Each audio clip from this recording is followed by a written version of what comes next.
I think the biggest concern is Joe Biden's flip-flop on this. At one point, he said he would not pardon his son, and now, of course, he has done so. And I think that is probably where this feeling of betrayal comes from.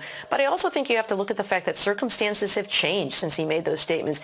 We've had Donald Trump, now elected president, and vowing to seek retribution against his political rivals. How better to get back at Joe Biden than to go after Hunter Biden, his son? And so I think that there are, two aspects of this pardon that are kind of intertwined. First, there are the charges, which I think most prosecutors would have exercised their discretion to decline to file these charges. The gun charge, the tax charge are not typically charges that would be filed by any U.S. attorney in the country.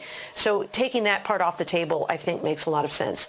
The other, of course, is this sort of blanket pardon for anything that may have occurred between 2014 and 2024.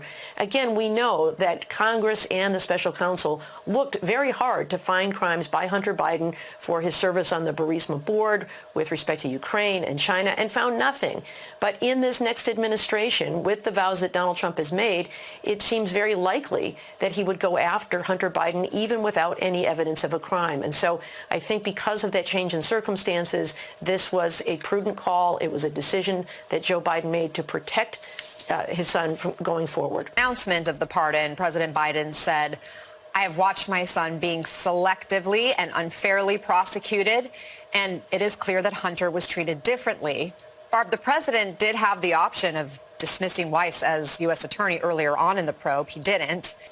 Well, there's selective and vindictive prosecution as a matter of law. Selective prosecution says, I've been treated differently from other people. It's difficult to find evidence that other people were not charged with a crime. Proving a negative can be very difficult. So as a matter of law, I don't think there's any evidence of selective prosecution. Same with vindictive prosecution. That means you were prosecuted simply for executing a legal right. So, for example, if someone takes an appeal and they prevail and they come back and then get sentenced to something harsher, that's vindictive prosecution. So those things were not here. However, this is an example, I believe, of a use of a prosecutor's discretion to target someone in an instance where they ordinarily would not do so.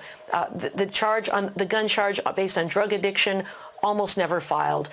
Prosecuting someone for unpaid taxes that are then repaid with interest and penalties is something that is typically resolved civilly instead of through criminal charges. So I do believe that Hunter Biden was treated differently than any other person would have been treated, even if it did not arise to the level of legal selective or legal vindictive prosecution. Barbara McQuaid, thank you for offering that perspective and understanding to all of us.